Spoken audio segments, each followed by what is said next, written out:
Efficiency Factory is a platform powered by GODP Consulting.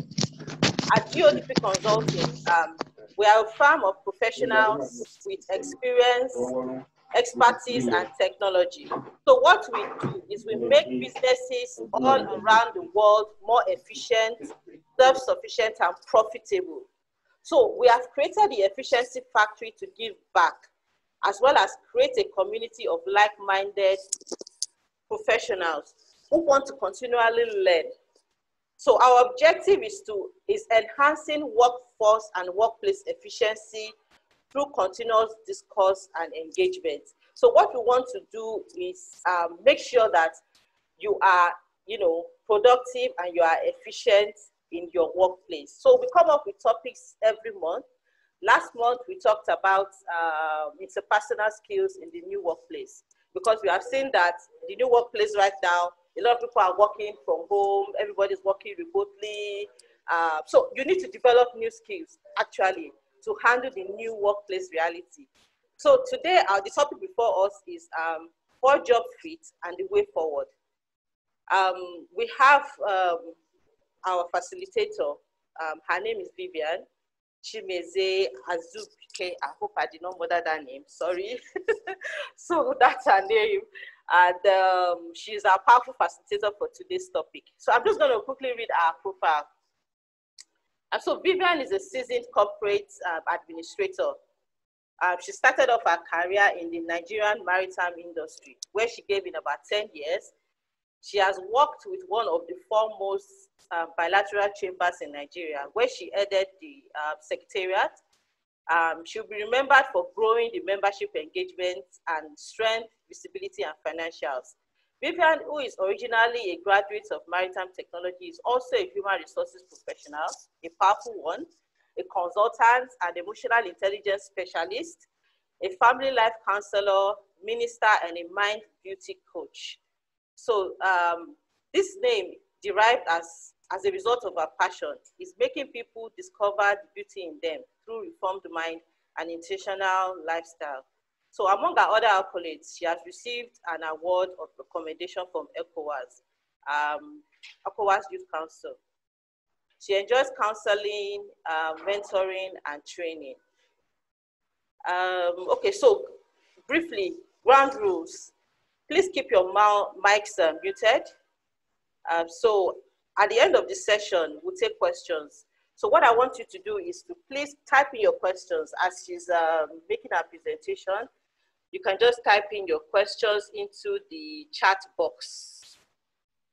So when she's done, I will read out the questions. I have a few questions of mine. So as soon as she's done, I'll ask my questions, and then I'll open the floor. I will read out questions from participants. So sit tight as I welcome the facilitator. Thank you for staying tuned. Vivian is here with us now. Vivian, we have introduced you. Hi, Vivian, good afternoon. Good afternoon, everyone. I'm so sorry for the delay due to technical issues, especially network. No problem, we're in Nigeria. Thank you for understanding. Right now, I'm like on my phone. I'm trying to connect with my laptop because I would like to share, some of my slides with us. So I'm here with you. I'll just continue. And then if there's any changes, I'll let you know when I'm switching. Okay, okay. Good afternoon, everyone. Good afternoon again.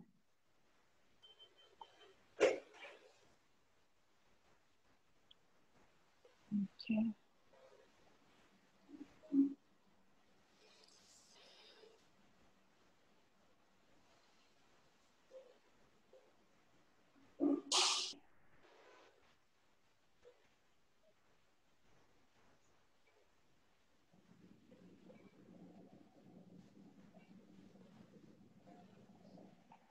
Okay.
I'm so sorry.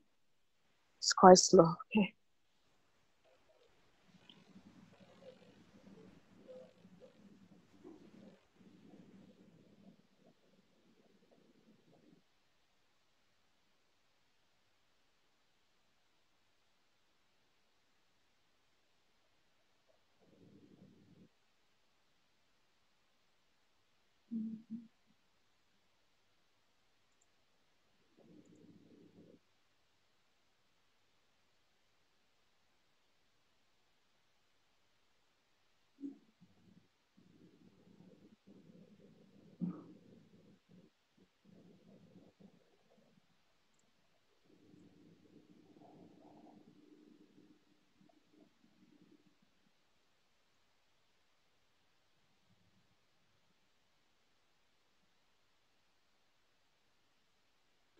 Okay, so I would just like to, are you ready?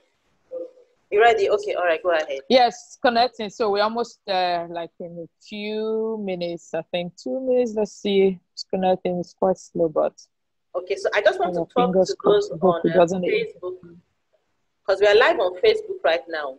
Just like I said, if you have questions, please type. Awesome. No, yeah, just during your presentation, they may have questions. So I've asked everyone to type in their questions in the chat box. Then I'll read it, when the presentation is over. And for those on Facebook as well, you can just type your questions in the comment box so that when the presentation is over, the meeting is over, we can just take the questions. So you're ready now? Are you ready, Vivian? Can you see me? I think your video is off. It's on now. I think it's the network. It's kind of slow, but it's okay. Yeah, I can see you. I'm connected. Yeah. Can you see me now? Yes, yes, yes. Please go ahead. Are we good? Yeah. Fantastic. Okay. Okay, good. I apologize again. I mean, these things, you never can tell. I was ready a long time ago, but the network trying to mess us up, but but we're here.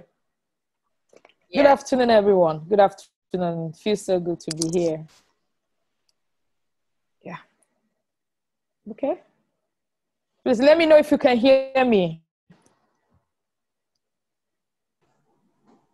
Yes. Okay, great.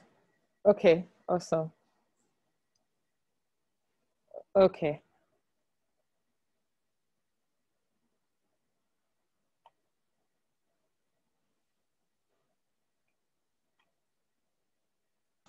We can hear you. Yeah, the network is really poor, but I can hear you, but not so good. But can you hear me? I can hear you. We can hear you. Thank you. Who else? Okay, awesome. Thank you. I can hear you from here. Great. Thank you. Awesome. Thank you.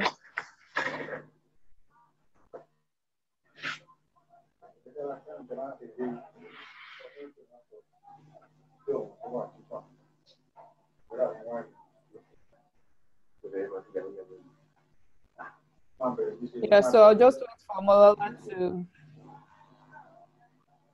No, I've already started the meeting. I've read out your profile. I've introduced the efficiency factory and everything. So we're just waiting for you to start your presentation. Oh. Yes. Oh my goodness. I'm so sorry. I missed my own introduction. That's quite interesting. I'm sorry. Because, yeah, we already started that. No problem. Just go ahead. You're fine. Okay, awesome. All right. Okay, so so I can start off. I'll just start sharing my slides immediately. So let me know if you can see my slides. Let me know if you can see my slide. Can you see my slides? Oh, you did it the casting. Yes. Yes. Yes. I can see your slide. Okay, awesome. Okay, beautiful. So good afternoon, everyone. Are you answering me? Please mute if we cannot hear me, I'd like. Please mute your mics, everyone. I'd like to. Who am I seeing here? Where did you take out these people from? Felix back. From where? Luckily, can we mute our mics, please? Because of those people to say they were busy. They don't call. Thank you. Thank you. Good afternoon, ladies and gentlemen. Good afternoon, everyone. Thank you for joining us this afternoon, and thank you for being patient with me. I mean, I'm so sorry. I apologize again. I didn't mean to, take our time. It wasn't deliberate. So yeah, so we're talking about poor job fit and the way forward. Poor job fit and the way forward. First, I know the introduction has been made. So yeah, so I'll just go to who I am. This is me, Vivian Chimezi Azubike, right? Who am I? Like what makes me who I am? So I am a seasoned corporate administrator. I started off my career in the Nigerian maritime industry because I read maritime management technology from the Federal University of Technology. I was in the maritime industry for about 10 years. I mean, it's my passion. I'm still going to go back to the maritime industry. Now we're talking about poor job fit, so don't judge me by my CV, okay? Then I headed to head the Secretariat of the Nigerian British Chamber of Commerce, and I was there for a few years, and then I transited to doing something that's been very dear to me for some time. Now, when we're talking about poor job fit, we're going to be looking at, the reasons why people move around, and, sometimes people call it job hopping, but, I'm hoping that after this session, we're going to find out that who plays a role in poor job fit and why it is so. So, yeah, so my passion is about, the reasons why I went into human resources management was because of my passion for people and, how people relate when it comes to jobs and other things, that concerns them. So that took me into going to, equip myself with a study in emotional intelligence. And I can say that I'm a certified emotional intelligence practitioner. So very quickly, let's get to what job fit is. I mean, job fit, I don't think it's something that is new to us because, I understand that most of us here are into HR and, administration, and some of us head of organizations, and they're not it's not really a new topic for us, but we shall be gleaning into what it is about and how it relates to us as a people, especially Nigerians. So job fit is a concept that refers to how well an employee is suited for his or her own position, how we are suited for the position we find ourselves. Now, why do people go into jobs? That's one of the reasons, one of the things we'll be talking about. So hiring employees who are best fit for their position is a great way for an organization to decrease turnover and to improve employee retention rates. So good job fit is a win-win situation for the employer, the organization, and the employee. So when I say employer, it could be a one-man business, it could be a small organization.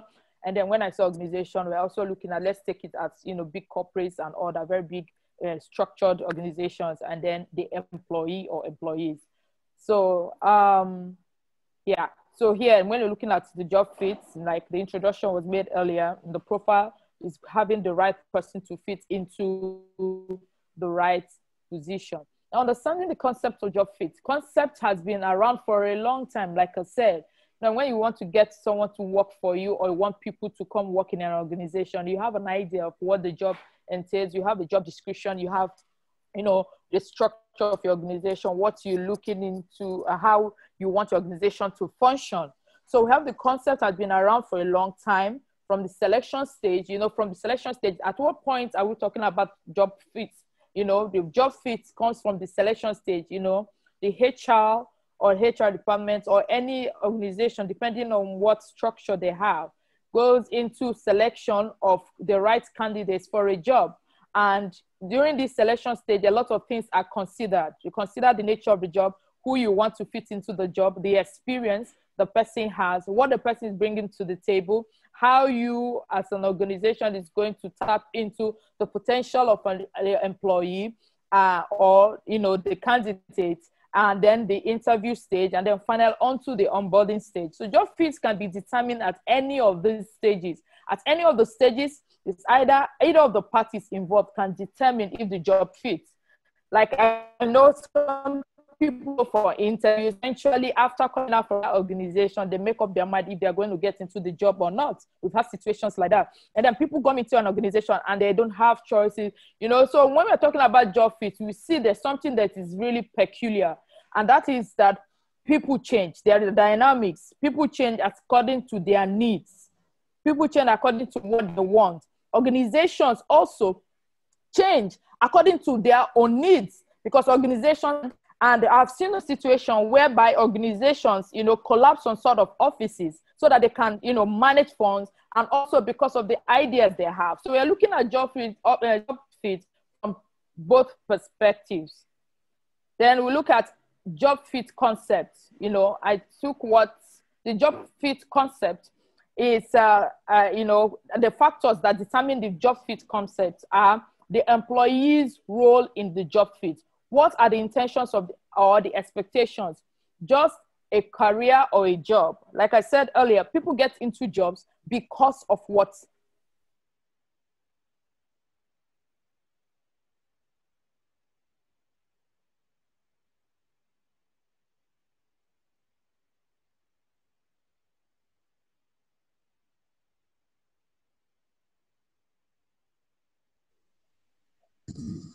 Hello, can you hear me? Yes, we can hear you. Okay, so I might be having issues sharing I hope I can share my slides, because I've really changed my Your internet device again because of, yes, exactly. So yeah, so I'll just be speaking from what I have. So job fit, the concept comes as a result of the players. Who are the people playing in this when we talk about job, the job fit? We have employees. The employees, anybody that is coming to an organization. Now I'm going to be speaking as a result of, from my perspective as an emotional intelligence specialist. Now, people have behaviors, and their behaviors are determined by their personalities. Their personalities are determined, their personalities determine how they behave. So environments determine how people behave and how they want to react to any organization or any environment they find themselves. Then, so whatever a person is coming to a job or into an organization, the person has the reasons why. Now, in this part of the world, I like to bring my ideas home. In Nigeria, how many of us actually got into a job because of what we read or by the virtue of our own discipline? Not so many. I would say not so many, especially in this time. Gone are those days where, when in the 70s, like my uncles would tell me that when they finish and when they are, as long as they are good students, that they are handpicked, they are sought after. The organizations come for them, pick them up from the schools and give them jobs. And over time, getting to the 20th century, things changed. So people get into jobs, especially in this part of the world, because that is the job that is available for them. So people get into jobs and they want to see, okay, would I make a living from this job? Or would I have a career from this job? So at what point are people looking at job fit as not ideal or ideal for them? Or a job ideal or not ideal for them? So at every stage, as people progress in life, they want to determine what is right for them or what is not right for them. So what the employer and the employee wants is this job going to pay me? Am I going to carve a career from this job, or is this job like a vocation for me? Is this something that I really want to do? So that is it from the perspective of the employee. Now, from the employer is looking at what potentials this person or this candidate has in our organization. Is this candidate going to help us? I mean, ultimately, what every organization wants is the potentials or the abilities that the employee has, and what he or she is bringing to the table. If it's going to, in the long run, give them help there to generate revenue? Is it going to cost us much to retain this person? Is it going to cost us much to keep this person with us? Or is this person going to bring value? What value is this person bringing to our organization? So the employer has his own idea of what he's expecting from every candidate or every employee, or how he's going to determine if the job fits or not. So at this point, I'm going to ask you to give me a second while I go back to the internet, because I need to share my slides. Please hold on, just hold on with me. I'm truly very sorry. This is quite not good enough, but okay.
I'm so sorry. I mean, I'm having difficulties connecting it on the paper, but let me just continue.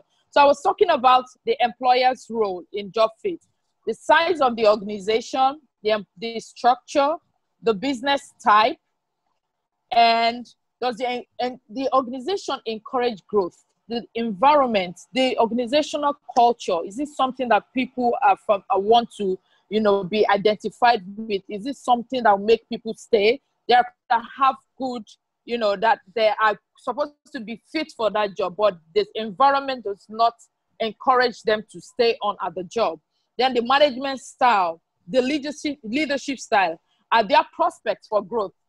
Some people stay on jobs because they want to grow. That's why I mentioned that was why I mentioned that people stay on jobs for different kinds of reasons. So if someone is trying to carve a career path in that particular organization, does the person have that prospect to stay on the job? So does the organization have training, give room for capacity development, for trainings, for staff motivation, every source of motivation? And do the employees have some sort of independence? Are they allowed to shine? Are they allowed to, exhibit their potentials and their strength?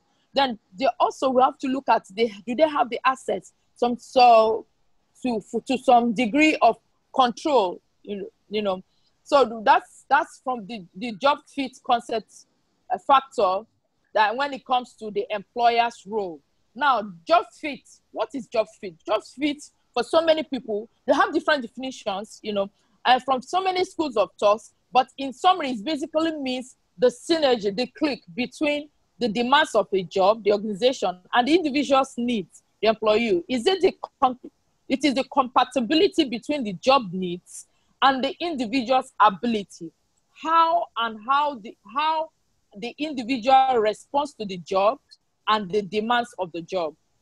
Now, very quickly, we'll go to the concept. The concept simply means how well an employee is suited for his or her own position. Hiring employees who are best fit for their positions is a great way for the organization to decrease turnover voluntarily and involuntarily. Now, in the study of the concept of job fit, we have 3 factors that need to be put into consideration.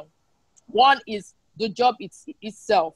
I looked at this concept and summarized it into 3. For the employee, you look at you, me. Every individual has 3 core goals here on earth. You yourself, why you're here, the people you influence, and the environment you find yourself. So we are going to fit that in the course of the lecture. Psychology of job fit. Now, when we're talking about job fit, we have 3 theories that were considered in the psychology of job fit. One is the person-organization job fit, the person job fit, and then the person-environment fit. So there's something that is remarkable in these theories, and that is that every time you have the person first, then before the other factor. That's because in organizations, human beings are the most valued, the valued assets in an organization. Even irrespective of the time of the AI, artificial intelligence, that is as a result of the 4th industrial revolution, or where we find ourselves now, we see that we cannot do without human beings, because there are some roles that the human beings play that machines cannot play. I can hear you, please. What can I do for you? Can you hear me? Can you hear me? Yes, we can hear you. Please go ahead. Okay, thank you. So in the traditional, for the person job fit is the traditional foundation for employee selection.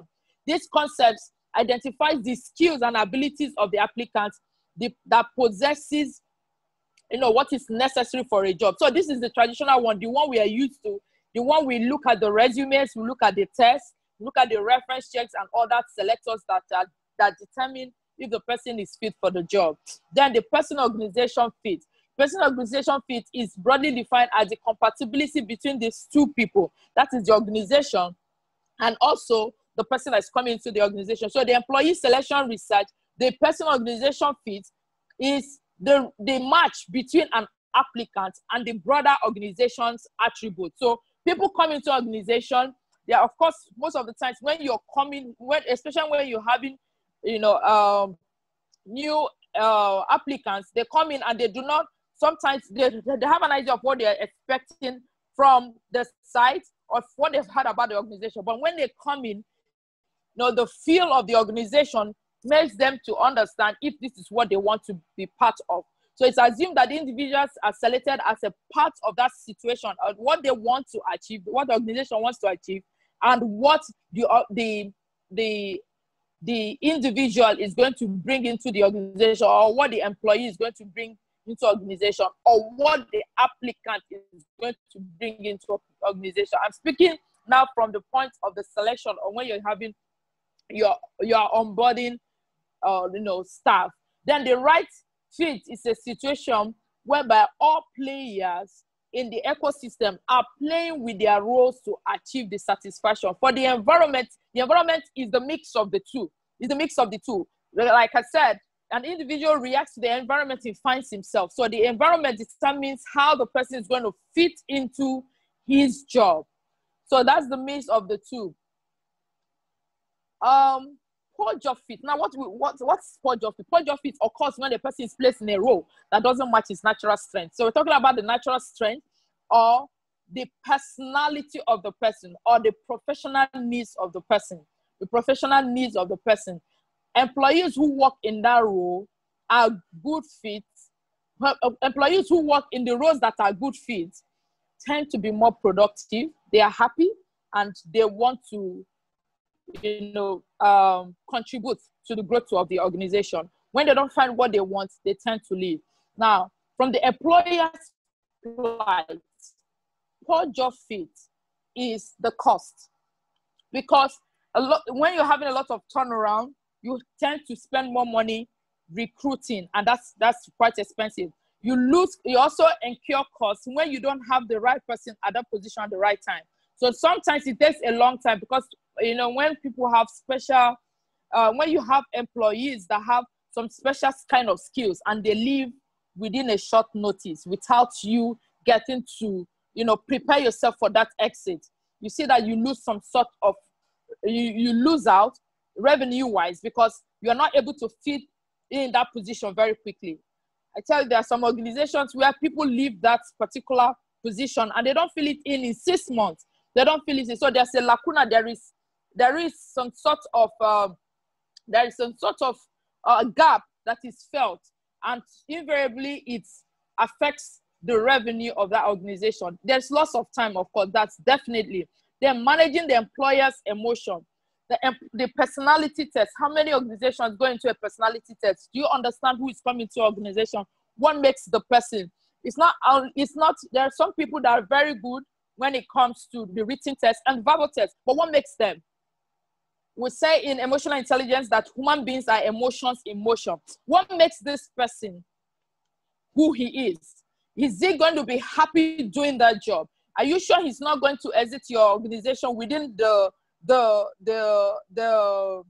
probationary period, or the person is going to leave in a very, within a period you do not envisage? So you need to do that. How many organizations do go into personality tests, and what do they do with it? Because sometimes we do that and we, depending on what the organization sees as the pass mark for that particular candidature or candidate, and at over time, is there a review? Do you look at it and say, okay, if you notice there are some lapses or your expectations are not really met, do you go back to look at your personality or that person's test and see, okay, could this be a reason why the person is behaving this way or that way? The environmental factors. How do you connect with this employee or your employees? Your capacity building plans. Now, this age where we have digitalization, what digitalization is the percentage of your staff that are digital savvy. How many of them would want to stay on in the organization if they have opportunity to get into an organization where they can have that leverage or have that opportunity to scale up? Then, of course, you suffer high turnover. They're managing the team's emotions vis-a-vis social media and contemporary challenges. Like I said, during COVID-19, a lot of us now discovered that we could actually leave home, and a lot of people are happy about that. And I'm sure that while some people were losing their job because of COVID-19, some were actually resigning from their jobs because they have found another passion. So how do you manage that? You have to look into that. Then, of course, the organization's culture, which I've mentioned earlier. Now, what's the employee's plight when it comes to poor job fit? Human beings are emotions in motion. I said that earlier. Now, the emotional connect in any environment we find ourselves is very important. It's very important. Like, you see people that come into a job and they are not satisfied. There is an inner yearning that they are not getting. And this could make them come up to say, it's a poor job fit for me. I can't continue in this place because there is something that I desire that I'm not getting. They may see the job that they loved over time to have become a distraction to what their passion is earning for. Now, how does the employer come in to manage that situation? How well do you want to connect with yourself? In emotional intelligence, that's what we call the KCG model, which is know yourself. How well do you know yourself? How do you connect to yourself? The first interest when we were applying for this particular job. What was your first interest? From it. Then give yourself the opportunity to explore, give yourself the opportunity to get better, to connect to your emotions, even when you feel that you're not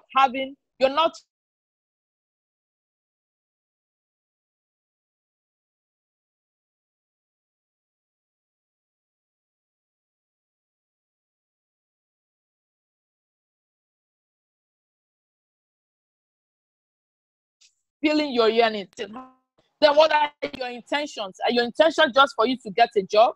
People just come into organization because they want to get a job. Maybe it's a good pay, or it's a temporary plan for what they want to get. So what is it that the person's intentions are before getting into the organization? Is it a job? Is it just a career? Or is it a career where you want to grow over time? Or is it just a vocation where you feel that, okay, I have this skill, I can give them this to this organization and money. When I'm tired, I move on. Then another factor that we look, I put down here as the employee's plight is the skills acquisition. Like I said earlier, digitalization. Now we are in the age of artificial intelligence. People can do things from home. The world is a global village, and people are being paid for just giving in their professionalism from the digital space. So what is it that the person wants to gain from that organization if he is given that opportunity? The way forward for me is the mix. Are there jobs? How do we get people to stay on this job? How do we compensate them and reward them for this job? Over time, how do we evaluate the value that the employees are putting into the organization? Do we see the red flags? Now, when we see the red flags, do we have conversations? Are there rooms for conversation? Can we discuss this?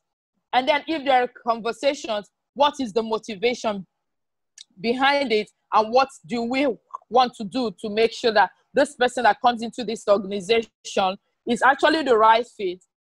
But if we're not giving the person the right motivation, we could actually review it and say that the person stays on. And finally, there should be an agreement. So that ends my lecture. I'm sorry I couldn't share the slide because the network is on, but it's not connecting. I don't know why. I'm truly very, very sorry, and sincerely apologize for it. I hope we're able to get value from what I said so far. Thank you so much, Vivian. Yeah, we actually, we heard you and we got a lot from your presentation. Okay, so we're going into the question and answer part of this session quickly because our time is fast spent. We said we're going to do 1 hour. So quickly, I have a few questions, and there's some questions in the chat box as well. So I'd just like to ask a few questions, before we go on. So my first question is, thank you for, shedding more light on that topic on for job, fit. So, from research, they say that you should give at least 4 months for a learning curve. So what I mean is when an employee starts in an organization, so they say you should give 4 months before you decide, for instance, maybe you've already noticed that this is a poor job fit, there's an issue somewhere. So in the case of a poor job fit, so what do you advise the employee or the employer to do before a decision is taken on the way forward? Do you understand my question? For instance, you've noticed that there's a poor job fit here. So what do you advise the employer to do and the employee as well to do before a decision is taken on the way forward? Should they go into dialogue? Should you call the employee, okay, what's going on? Or should the employee take the initiative in deciding, okay, you know what, I need to talk to my employer, I need to discuss this, I need to discuss that, this doesn't fit into my personality. So what is your advice, in such a situation? And what time frame can you put to this? Is it the 4 months period? Should the discussion be had, earlier than that or later than that? Okay, so I would suggest, I'm talking now from the employer's perspective. From the employer's, from from the employer's point of view, what I would suggest is, first of all, be sensitive enough to know when you see the red flags, because I mentioned the red flags in my presentation. Actually, there are some organizations that do not even know until it's like a month to, when the person has made up his mind. And you see from the job, some people are so good that they continue with their job that you have no feeling. You don't even feel it. You I'm don't know. You're right. Right. So when they are about to exit, it comes to you as a shocker, you know. And as at the time you're making this conversation, their decisions have been made. So your concern now is, if this person is of value to you, at what point are you able to convince the person to stay on? What's the motivational factor? Like, the person has been there a long time. Like, that's why I mentioned something about career. The career will keep you on for a number of years because there are a lot of things they want to learn. And now when you look at your organization structure, sometimes what the employee has as a defense is there's no room for growth. You know, it's depending on the structure you have. So you should be sensitive to know. That's why I mentioned the review. When you look at your personality test, you see that there are some people that have some strong traits that you know that over time they begin to come up. Like the people that are really very assertive, people that want to move on.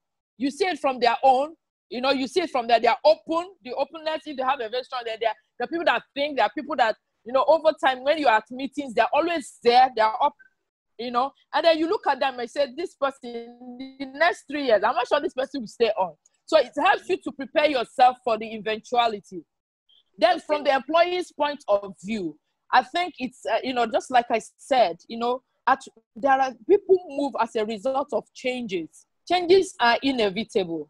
You know, the change could be so many factors could you know, support the idea of having to change their mind about a job or about the organization. So whatever the change is, the HR person, the person at the head, or the person at the helm of affairs, whoever the supervisor is, should be able to understand from the person's perspective and to know if the change is something that the organization can accommodate, or if it is something that the organization can help with, so that the employee can stay on, or you're going to be happy to have someone else to come in feeling, so that the employee you can have a good exit, you know, you can have a good exit, and then you have someone to fill up the space easily. Because like I said, it's quite expensive, especially when you're in a hurry to get to fill up that space. Sometimes you make organizations make mistakes and bring in somebody that's not really fit for that position, and then they tend to have another change, you know, within a short time. So we want to avoid that, but we both have to be, both parties have to be very sensitive to what's happening within the organization. Okay. Just one more question for me. Thank you very much, Vivian. So, you know, quickly, so I'm trying to understand here. For job fit, you mentioned personalities and job competence. I know you talked about ability of the person to do the job. So really, what's core job fit all about? Is it all about personality and behavioral competencies, you know, aligning to the role, or is it just about being able to do the job? You know, there's like a thin line, you know, there. Is it about your competencies, behavior? Yeah. I mean, when you talk about your personality, or does it have to really do with your competence? Which factor, you know, is more important? Yeah. Is it your personality or being able? Because there was a story I read about an employer trying to employ someone. She knew the person could do the job, a recruiter, but she was like, this person does not enjoy actually recruiting. This person wants to be probably an HRBP or something. So it's not like the person can't do the job, but our personality is just, she wants to actually interface with people more. So really, when you talk about core job fit, is it about your personality as, you know, a person, as an employee, or your ability to actually do that? Because you can actually be doing a job you don't even enjoy doing, really. You know, absolutely. So sure. So can you shed more light on that? Yeah, I mean, I think I would say it's the mix of the two. Okay. Yeah, because like I said, human beings are emotion. Like, you come into a place, you want to do this job, and you feel that you're not fitting in because it's not really your style.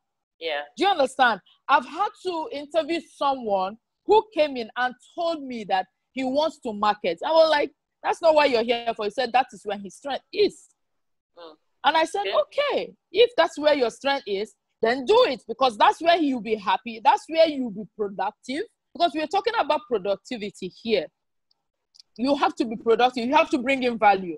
So it's the means of the behavioral competency. That's why the test is important, because you need to see what the strength of the person is. Yeah. And the strength idea of, that was why I said the strength, that's why I mentioned like the responsibility of the HR person to always make sure that there is a review, you know, there should be a review of staff.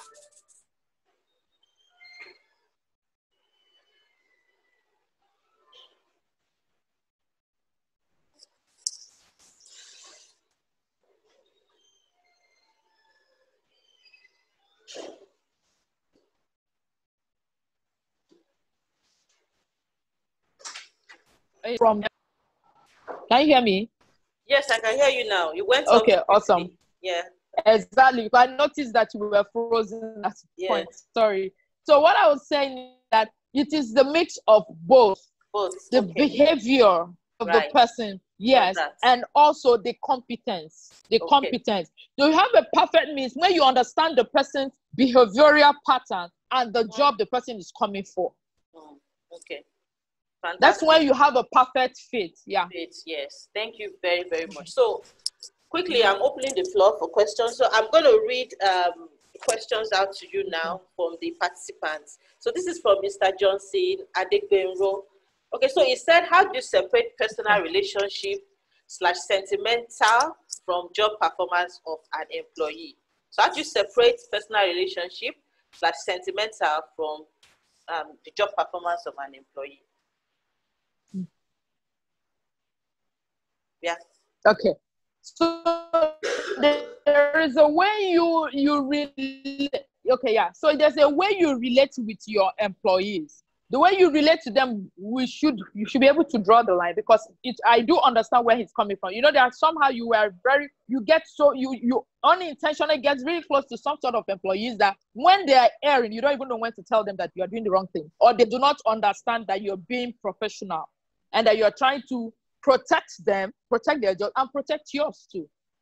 So the point you do that is to make them understand by sending them emails, having a talk with them, because sometimes when you get too familiar and when you talk, it does not really make some sense. So when you become professional is using your emails, use your email channels, use other employees, use other supervisors if you have people in with you, or people that are colleagues that are close, you know, that within that department that can send emails to this person, and then the person that will help the person call the person back and bring the person back in check. Does that answer your question? Okay, Mr. Adegbenro, I hope that answers your question, because we need to move on quickly. Our time has really, gone. So, so I have a question from. Okay, there's no name here. Yes, she has done. Okay. Thank you. Okay. Okay. Thank you. Okay, so this question is from. Okay, there's no name here. What are the basic steps in carrying out a background check prior to candidate onboarding, and what are the salient and what are the salient questions to ask, you know, in doing the check-in exercise?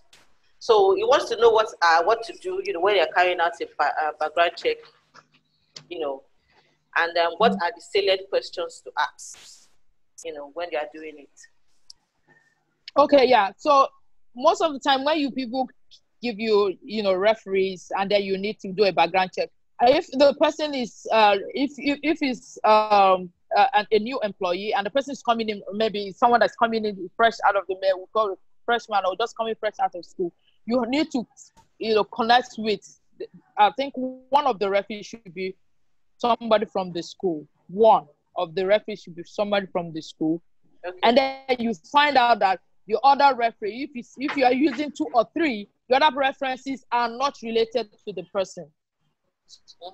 So the person, those people can give you a real, coming from another organization, you need to reach out to the organization and find out who the person is, who exactly the person is, everything about the person. The organization, at least the person should have like one person from the organization that can tell you who exactly the person is. Or you could even send, do some sort of, send somebody else to go and find out, do some sort of questioning. So it's either of them. I hope that answers your question. Yeah. I know there are other questions coming up. Yeah, I think so. Okay, so this is from Mr. Olumide Fadeyibi, something like that. Okay, so he's asking that how can you deal with a community-based company where the indigenes of the community demand 100% employment, but they don't have what you want? So I think I understand where it's coming from. It's a company, in a community, and the indigenes are actually asking that you employ all of them, whereas they don't really have what you want. So how do you deal with that? Yeah, I understand. I think I understand where he's coming from, but I don't think that it's possible that in the whole community you won't have people that have what you want. I'm thinking from that perspective, because you have somebody that has, if they don't have totally everything you have, they should have something that's similar to what you have. And then you should have, like when it comes to community, employing from the community, you should have some sort of capacity building plan for them. Because like if that organization is in a place that you have people who are not as privileged to go to school, there will be a few people that are privileged to go to school from there, but you should have some sort of capacity building plan. So what kind of job are they coming for? Is it a long-term job? Or is it a job that has to do with contracts and all that? So let's also look at it from that perspective. Is it a job that's going to last for 3 years, 5 years, 2 years, 1 year? Is it a contract job? Then you should have a plan for capacity building to bring up your, because if your organization is situated in that community, I'm sure they know that there are some education gap or some sort of skills gap that they would meet in that community. So what's your capacity building plan for such communities? Okay, great. So I'll move on to the question from Edobo Ijoba. Quite interesting. So she's saying that how long should one stay when it feels not fully utilized? Meaning, you can deliver more value, but your job does not task or challenge you enough. So that's what we're talking about. So when we say poor job fit. So how long should the person, really stay in that job?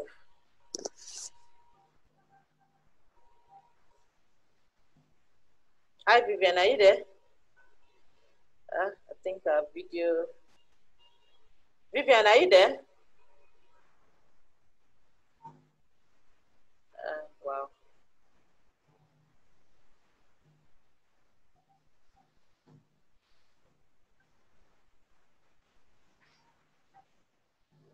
Hi, Vivian.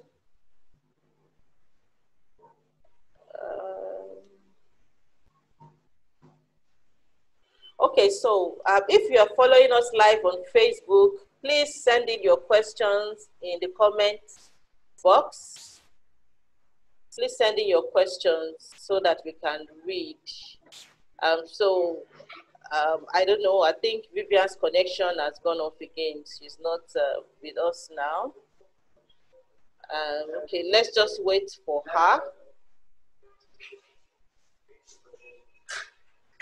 You can keep your questions coming. I hope we can take everything, but if we can't take all your questions now, we'll definitely contact you via mail, and we'll also share the slides via mail. Okay, something else I'd like to say is that after this session, we are going to add you to our Efficiency Factory group on Facebook, so that we can always give you, information on when the next meeting is coming up, or training programs, other information that may be vital, to you. And so we're going to add you. So when you see, you being added to a group called Efficiency Factory, know that it's from us. And so please hold on briefly. Let me try and reach Vivian.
Hello, everyone. Can you hear me? This network, seriously. Hi, can you hear me, please? Yes, I can hear you, Vivian. Okay, awesome. I can hear you. Sorry. Let's go. Okay. Horrible. So, do you want me to read the question again? Yes, please. Okay. Edoba Ijoma says, well, is asking, how long should one stay when, you know, he feels not fully utilized? You know, you can deliver more value, but your job does not task or challenge you enough. So that's a classic case of a poor job fit, right? Very classic. Yeah. And now, would give you a timing? I would not. Do you know why? Because before you transit, you need to get another job. You need to get another job. That is the real situation with us here. So except you do not want to continue with the job or you have something else you want to do. I know that feeling, and it's really not, you know, I mean, have you had conversations with your supervisor or your manager or whoever is in charge? And what kind of responsibilities do you want? Would you want them to give you? Because sometimes you say you're not being utilized, and they give you some responsibilities that you're not able to do. So what is your strength? So if it's some things that you feel you can do, why not put it up in a mail, make it official, and then put the specifics like, can do this, I can help with this. If this person is not around, I can fit into this role, I can do this and do that. Would you want to explore that avenue, one? And then secondly, I will not give a definitive timing. Reason is that I know the feeling of not being in a job because you are not feeling satisfied with the job you fit into. So that's why we're talking about emotions. So it's important for you to exercise some sort of patience, or would say perseverance. And while you explore all your cards, you know, all the avenues that you have into transiting. So if you really want to leave the place, that's a feeling that you should check over time, and why. So always check the thoughts that are feeding your feelings. Always check the thoughts that are feeding your feelings. And then if you feel underutilized, make it official and say what you can do. Because like I said, there are sometimes people say they can't do stuff and that they are not being utilized. And when you give them some sort of responsibility, they can't do it. So mention your strength just in case, as a reminder to the organization, your manager, your supervisor, or whoever you're working with, your employer, and start off from there. But don't just say, I'm leaving in 2 months or in 3 months, until you know you are going to transit well and fit into another role comfortably. I hope that helps. Okay. Thank you very much, Vivian. Thank you also, Mr. Edobo. I saw your message. I'm sorry. I think the Ijoma just confused me. I thought it's actually a lady. So I was saying she. So he's corrected me here now. So I just wanted to apologize and say I'm sorry. Apologize, Mr. Edobo. Yes. Sorry. Okay. So this is from Kayola. Okay. Kayola, I can see your hands up. So I'm about to read your question right now. Okay, so he or she is saying, what should be done to avoid employing an employee that declined an offer few days to his first day? Okay, this is an experience. So I would love to share. So which employment method or what do you suggest the company should adopt, to avoid this? I think that's what the person is trying to ask. So what should be done to avoid employing someone that declined an offer a few days to his start date, I guess. So what method should the company adopt? Okay, what you're saying is that how do you get the person to take up the offer? Is that the question? I mean, in some Okay, I think maybe the person has had an experience where probably an employment letter was given and the employee or the prospective employee declined the job. So he wants to know, how do you avoid that, I believe. I hope we got your question right, Kayola. Hi, Kayola. Can you just shed more light into this question? Yes, please. Please.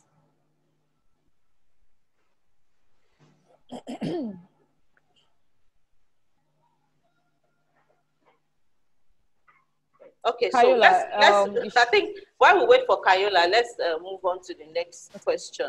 Or do you want to attempt to answer it if it's something probably question you can answer. I think it's just saying, how do you avoid a runaway, ghosting, like they call it, when, you try to employ someone and the person ghosts you. So how do you avoid it?